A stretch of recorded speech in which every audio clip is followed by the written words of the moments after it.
नमस्कार मित्रों, मैं हूं आशीष और आप देख रहे हैं अचीवमेंट पॉइंट ऑनलाइन क्लासेज। आज हम लोग सीटेट के अंतर्गत CDP child development and pedagogy के अंतर में एक महत्वपूर्ण टॉपिक पिछड़े बालक या बैकवर्ड चिल्ड्रन का अध्ययन करेंगे।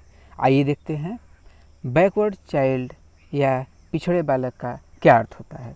जो बालक अपनी कक्षा के अन्य बालकों से अध्ययन की दृष्टि से पिछड़ जाते हैं, उन्हें हम पिछड़ा बालक की संज्ञा देते हैं।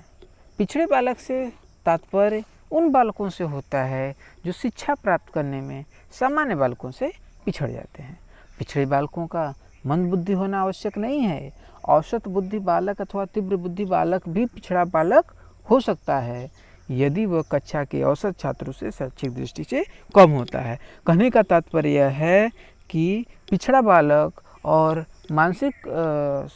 पिछड़ा बालक और बुद्धिलब्धि का कोई विशेष संबंध नहीं है। मंद बुद्धि बालक भी पिछड़ा बालक हो सकता है और तीव्र बुद्धि या गिफ्टेड चाइल्ड भी पिछड़ा बालक हो सकता है।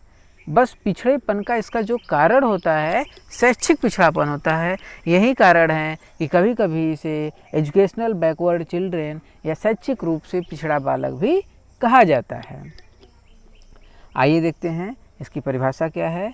सिरिल बर्ट महोदय कहते हैं कि पिछड़ा बालक वह होता है जो स्कूल के जीवन के मध्य में अपनी आयु स्तर की कक्षा से एक नीचे की कक्षा का कार्य करने में असमर्थ हो। कहने का तात्पर्य यहाँ पर यह है कि यदि कोई बालक कक्षा 6 में पढ़ रहा है और वह कक्षा 5 के सवालों को नहीं बना पाता है, उसके पाठों का अध्ययन नहीं कर पाता है, तो उसे हम पिछड़ा बालक कहेंगे। पिछड़े बालक की कुछ महत्वपूर्ण विशेषताएं होती हैं। आइए देखते हैं उन विशेषताओं को। पिछड़े बालक की विशेषताएं, कैरेक्टरिस्टिक्स ऑफ बैकवर्ड चिल्ड्रेन। पिछड़े बालक की विशेषताओं के अंतर्गत पहला विशेषता है सीखने की धीमी गति, स्लो लर्नर। ये जो बालक होते हैं, ऐसे बालक वो काफ़ी धीमी गति से सीखते हैं।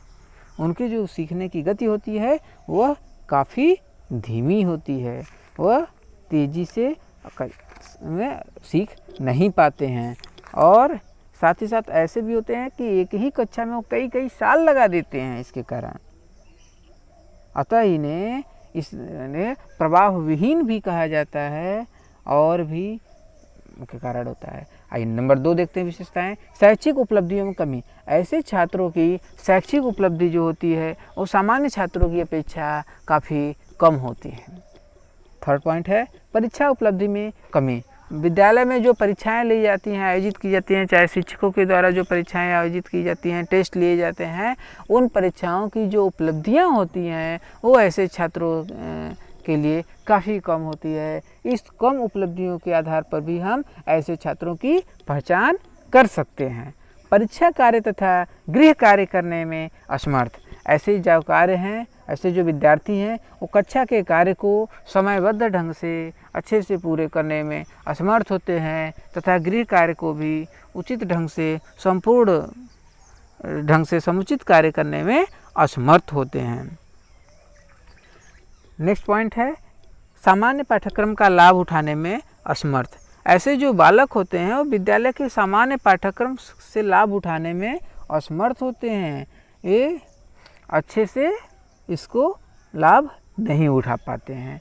उन्हें यही पाठ्यक्रम काफ़ी भारी लगने लगता है। उनके लिए थोड़ा लचीला पाठ्यक्रम को बनाया जाता है। सामान्य शिक्षण विधियों से सीखने में कठिनाई। ऐसे जो बालक होते हैं उन्हें सामान्य शिक्षण विधियों से सीखने में कठिनाई अनुभव होता है। उसके लिए उन्हें विशेष शिक्षण विधियों के द्वारा शिक्षा प्रदान करने की आवश्यकता होती है। जीवन के प्रति निराशा। ऐसे छात्रों के अपने जीवन के प्रति काफ़ी निराश होते हैं। इसका कारण ये होता है कि जब वो पिछड़े होते हैं कक्षा में तो उनकी मानसिक स्थिति जो होती है वो उसमें निराशा का वातावरण घर कर जाता है। नेक्स्ट पॉइंट है मानसिक रूप से अस्वस्थ। ऐसे जो बालक होते हैं वे मानसिक रूप से अस्वस्थ भी होते हैं। ऐसा देखा जाता है, या हमेशा आवश्यक ऐसा नहीं होता है, लेकिन कई बार ऐसा देखा भी जाता है। और नेक्स्ट पॉइंट है असमायोजित व्यवहार। ऐसे जो बालक होते हैं वे कभी कभी असमायोजित व्यवहार करते हैं। आइए नेक्स्ट हम लोग देखते हैं पहचान, पिछड़े बालकों की पहचान। ऐसे बालकों की पहचान हम कैसे करेंगे? अभी तो हम लोगों ने देख लिया विशेषताएं, अब इसकी पहचान देखते हैं। सामान्यतः होता क्या है कि ऐसे बालकों की जो पहचान करनी होती है उसमें शिक्षक, अभिभावक तथा जो सहपाठी हैं वो अवलोकन और निरीक्षण के द्वारा आराम से कर लेते हैं। लेकिन कई बार ऐसा भी होता है कि केवल अवलोकन और निरीक्षण के द्वारा ऐसे बालकों का पहचान नहीं हो पाती है, तो उसके लिए एक शैक्षिक उपलब्धि निकाला जाता है, एजुकेशनल कोशेंट शैक्षिक लब्धि निकाला जाता है। शैक्षिक लब्धि का जो फार्मूला होता है वो होता है शैक्षिक आयु अपॉन दैहिक आयु इंटू 100। एजुकेशनल एज, जैसे जिस बच्चा जिस कक्षा में पढ़ रहा है उसके अनुसार उसकी आयु कितनी होनी चाहिए और वास्तव में उसकी आयु कितनी है, दैहिक आयु क्रोनोलॉजिकल एज में 100 से गुणा करते हैं हम तो एजुकेशनल कोशेंट निकल जाता है। और उसके द्वारा हम यह बता सकते हैं कि बालक अब पिछड़े बालक के अंतर्गत है या सामान्य बालक के अंतर्गत है। यदि सिरिल बर्ट महोदय कहते हैं कि जिस बालक की शैक्षिक उपलब्धि 85 से कम होती है उसे पिछड़ा बालक कहा जा सकता है। और अन्य जो पहचान है, गृह कार्य में करने में कठिनाई, ऐसे बालक गृह कार्य करने में कठिनाई अनुभव करते हैं। कक्षा में शिक्षक के जो प्रश्न होते हैं उसके समुचित उत्तर देने में असमर्थ होते हैं। परीक्षा में काफ़ी कम अंक प्राप्त करते हैं। पढ़ाई से जी चुरा लेते हैं। इनके लिए विशेष कक्षाओं की आवश्यकता करनी पड़ती है। इन बालकों के ध्यान एवं रुचि कक्षा में थोड़े समय के लिए ही होती है, अर्थात यह अधिक समय तक अपनी एकाग्रता को कायम नहीं कर पाते हैं। ये ऐसे बालक जो होते हैं वे शैक्षिक तथा सामाजिक कार्यकलापों में भाग लेने के लिए अपने आप को असमर्थ मानते हैं। किसी भी समस्या में उलझ करके रह जाते हैं। और साथ ही साथ इनकी जो पिछड़ेपन और इनकी जो समस्या है, कोई समस्या पर उसमें सूक्ष्म रूप में विचार नहीं कर पाते हैं। वो बृहत में, बड़े में तो जान लेते हैं, लेकिन छोटे में जब गूढ़ रहस्य को जानना होता है तो वो जानने में अक्षम होते हैं। और एक चीज़ और महत्वपूर्ण है कि पिछड़ेपन और बुद्धि लब्धि में कोई संबंध होना आवश्यक नहीं होता है। क्यों? क्योंकि पिछड़े हुए बालक के अर्थ को स्पष्ट करते हुए कहीं भी बुद्धि लब्धि की बात नहीं कही गई है, केवल और केवल शैक्षिक लब्धि, एजुकेशनल कोशेंट की बात की गई है। इसलिए पिछड़ेपन में और बुद्धि लब्धि में कोई स्तर निश्चित नहीं होता है कि जिसके आधार पर हम पिछड़े बालकों का वर्गीकरण कर सकें। यहाँ पर महत्वपूर्ण है, ख्याल करने वाली बात है कि पिछड़ा बालक उसी को कहा जाता है जिसकी शैक्षिक लब्धि 85 से कम होती है, न कि मानसिक उपलब्धि। इसलिए इस बात को महत्वपूर्ण ध्यान में देना है। एजुकेशनल कोशेंट निकालने का फॉर्मूला है एजुकेशनल कोशेंट इक्वल टू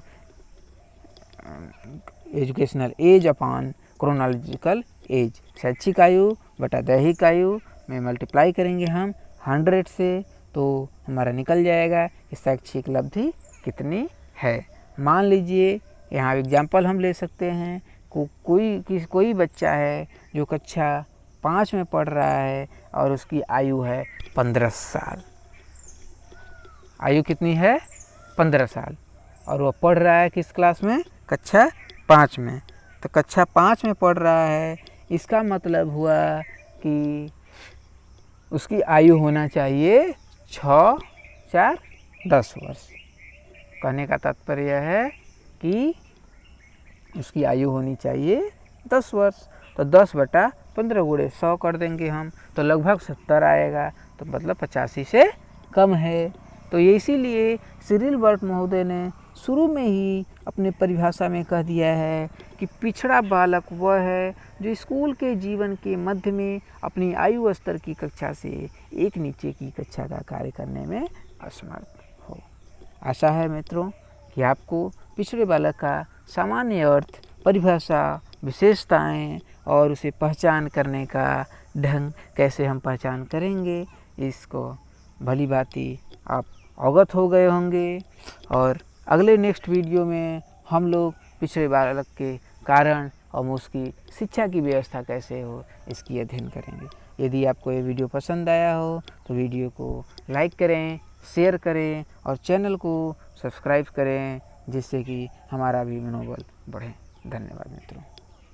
और हाँ, यदि आपको इस वीडियो का PDF चाहिए तो दिए गए तो नीचे डिस्क्रिप्शन बॉक्स में इसका लिंक दे दिया गया है, उस लिंक से जा कर के आप इसका PDF भी प्राप्त कर सकते हैं। और हमारे टेलीग्राम चैनल से ज़रूर जुड़ें, नीचे लिंक में दिया गया है, डिस्क्रिप्शन बॉक्स में लिंक दिया गया है, जिससे कि हमारे जितने भी PDF और महत्वपूर्ण नोट्स हैं वो आपको प्राप्त होता रहे। धन्यवाद।